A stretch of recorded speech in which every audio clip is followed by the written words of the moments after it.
What's up, guys? Welcome back to my channel. In this video, we are gonna talk about Pluto in its house of Scorpio.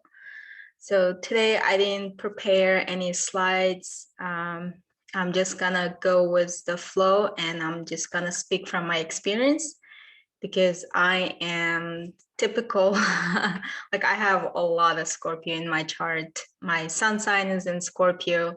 My Pluto is in a Scorpio. I'm probably Scorpio rising too. So yeah, I'll just speak from my own transformation, my own experience, see if it resonates with you guys or not. I also dressed up for kind of like representing Scorpio. So I didn't use any photos today because I think I am the representation of Scorpio.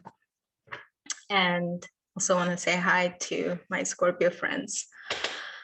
So I always start with the house first. If you don't know your Pluto placement, I'll leave a link down below so you can check out where is your Pluto placed in the 12th house.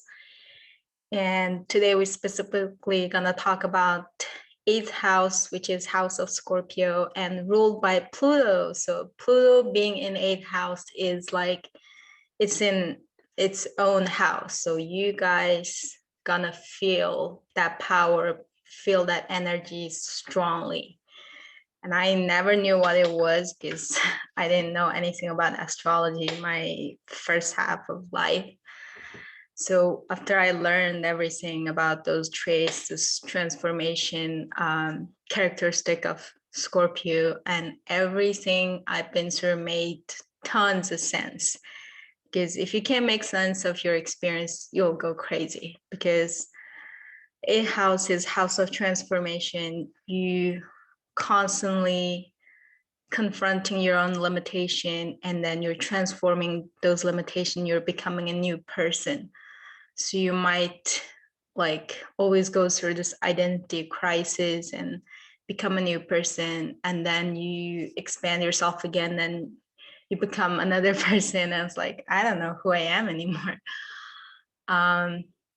So a little bit more detail about 8th house. 8th house comes right after the 7th house. And my last video, we talked about Pluto in the 7th house, and 7th house is the house of relationships. And you basically transitioning from 1st to 6th house is all about you, your perception, your expression, to how you play a role in a society. And now you're confronting your limitation, how others see you. So in a 7th house, you will have a lot of relationships in your life teaching you certain lessons to you, like who you are, who you're not, what you need, what you don't need. Like you're learning about yourself when you're in a relationship with others, and you're developing your individuality without like losing yourself to a relationship or merging with the relationship. So in the 8th house, now you learn those lessons, you're gonna take those lessons to the 8th house.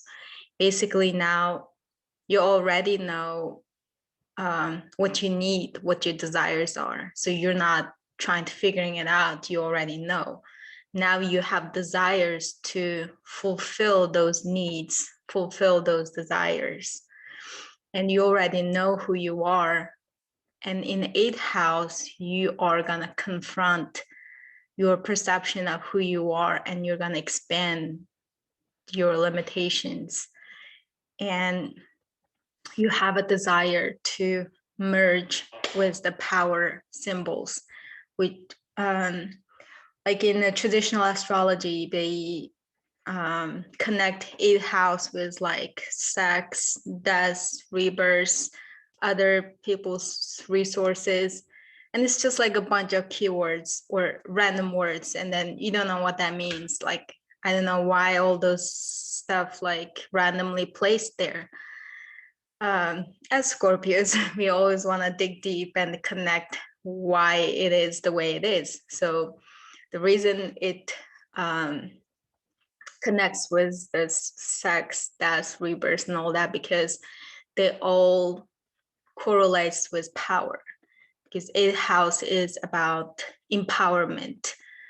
you will experience powerless, and you transform your powerlessness into power.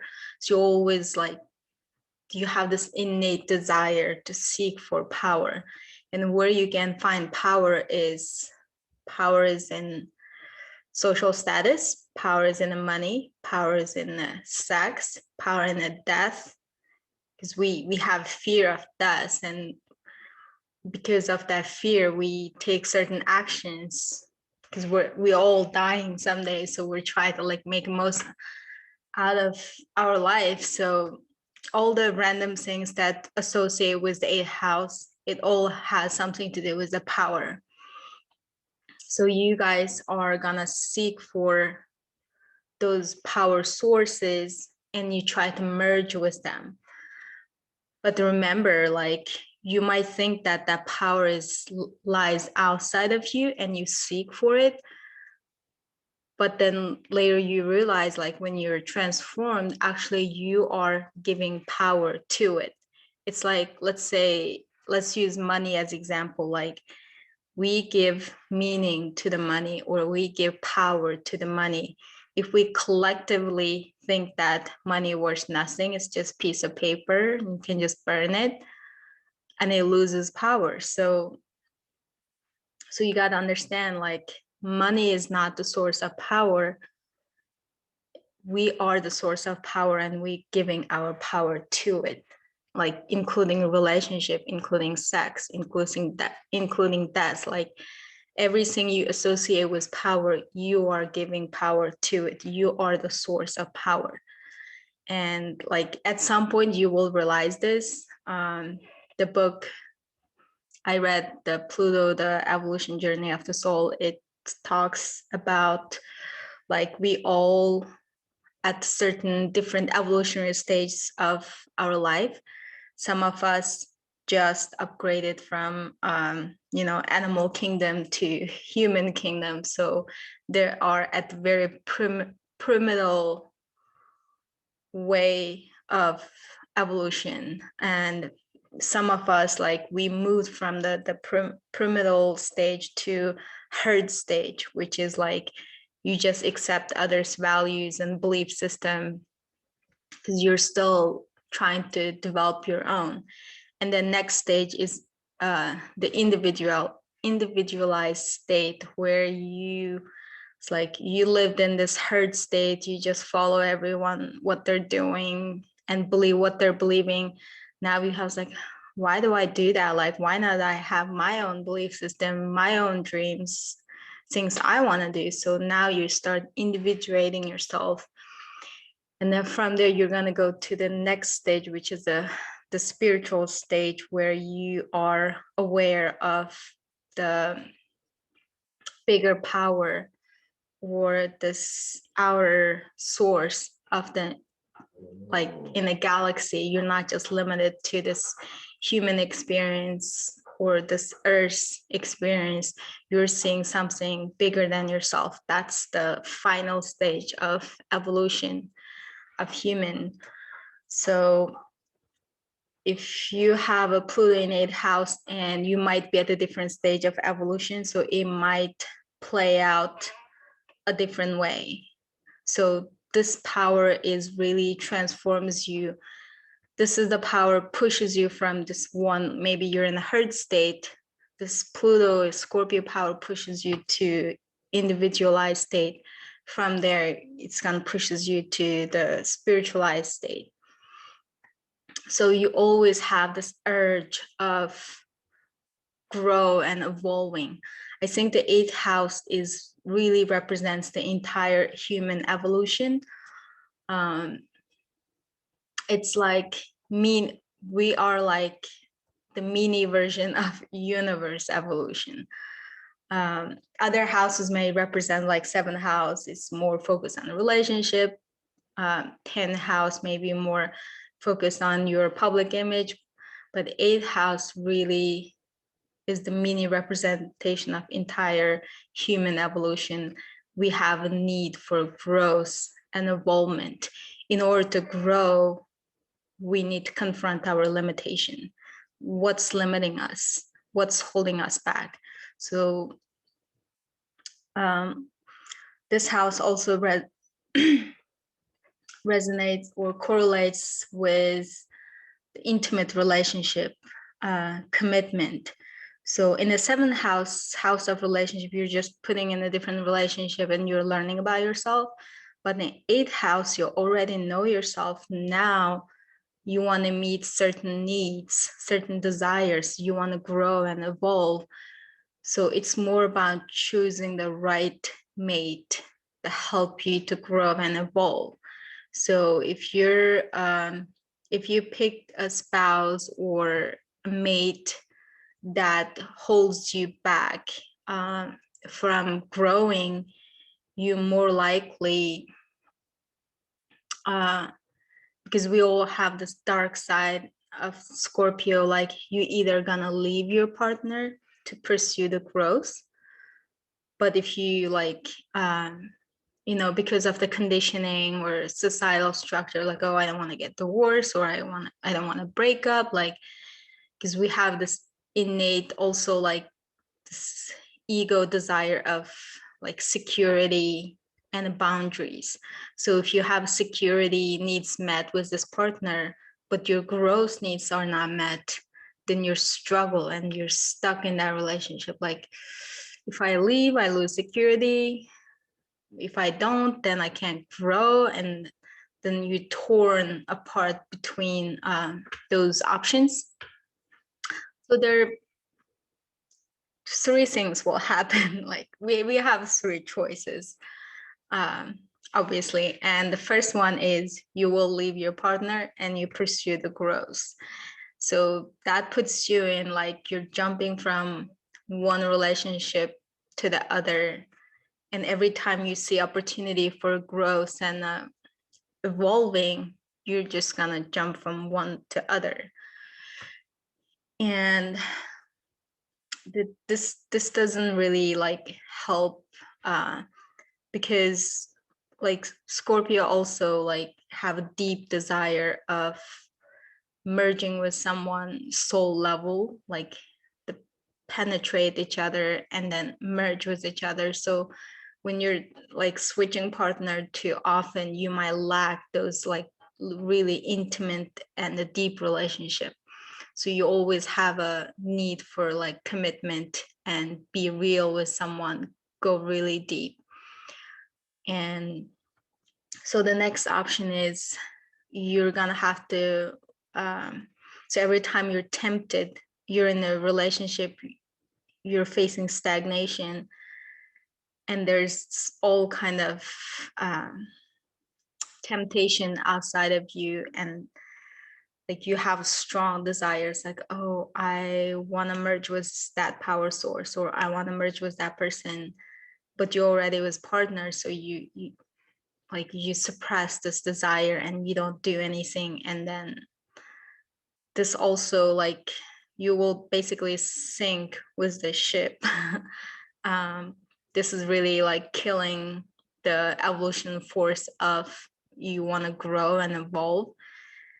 And so this is not a healthy way either. Like both of the ways I mentioned about like the negative paths, and the optimal choice would be the third one, which is you have to choose the right partner. You have to choose the right mate, because you're not in a seventh house anymore. You can't just be in any relationship and learning about yourself. You got to be in the right relationship that facilitates your growth and help you evolve. Also be open and be vulnerable and merge with you in soul level. So it's really, really important for us to choose the right person to be with, which took me really long to learn. And every relationship I was in and out was like really death and rebirth experience for me. And another thing, like, let's get a little bit negative here, because I mean, a lot of people, when they talk about Scorpio, we have this negative stereotype, and which is not all false. It might be exaggerated, but it's not false either. So if we talk a little bit negative, we can be manipulative because we are aware of our desires and needs, and we crave for that power. We might use our sexuality as a weapon or advantage to get what we want, meet our desires. And that's just a negative expression of the sign. But you always have a choice how you use this power or how you express yourself. And like if you use this power, let's say, because we another like stereotype of Scorpio is like we go dig deep, we ask why.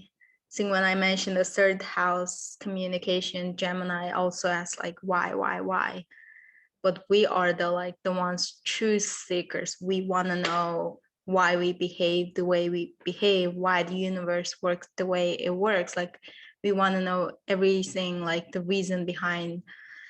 And you will learn all the reason behind it, and then it gives you power. So now you have a choice how to use this power. You can either use your knowledge to manipulate others. Let's say I know everything about my partner, I know how he operates, and I can use that my advantage, and I can attack his weakness and manipulate and get what I want. That's one way to use it. Or I do see all his traits, I know how he operates, and I can empower him, give him power. Say like, hey, you operate this way, you work like this way, and here's your limitation. So we're not just confronting our own limitation and transforming it, we're also confronting anything outside of us. It could be people, friends, family, it could be work.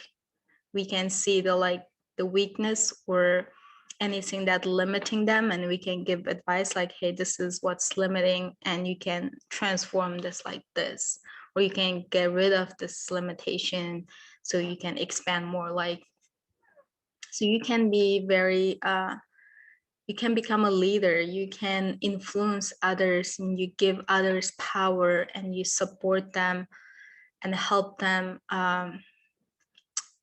transcend their limitation, become more powerful. So you can use it both ways. That's why they like connects Scorpio with psychologists a lot, because we do understand how human mind works, and we can use it for empowering others, help them get out of their mental jail and expand themselves, or we can use it to manipulate them because we know their weakness. So it's always, you have a choice. You can use it to positive or negative. And another thing about Scorpio is like we don't want to just know the answer intellectually. We want to experience it. We're all about like touch, smell, visually see. So when I learned about like the source energy, I always wanted to experience personally. I don't want to just believe in something just intellectually or it makes sense. I want to experience it. So I don't know if you guys resonate with it or not. Like that's why we also want to merge with the power, and we want to experience it. And how it plays out is you gotta look at your south node and north node in your birth chart.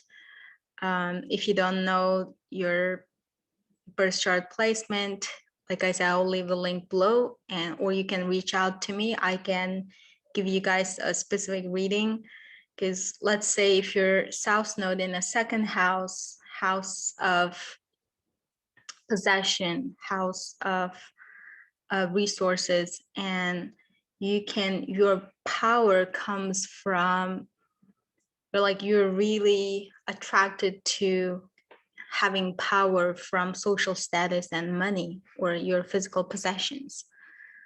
But for me, my South Node is in the 9th house. So my power comes from my belief system or the higher power. So if I align with myself with higher power, I feel like I'm so powerful, I can do anything. And it helps me like transcend all my limitation. And let's say if you're South Node in 3rd house, you have power of influencing others through communication. So you gotta know your nodal axis where they place. So it might play out differently for you. And let me know if this resonates, and it does. Subscribe to the channel. We'll talk to you guys next video.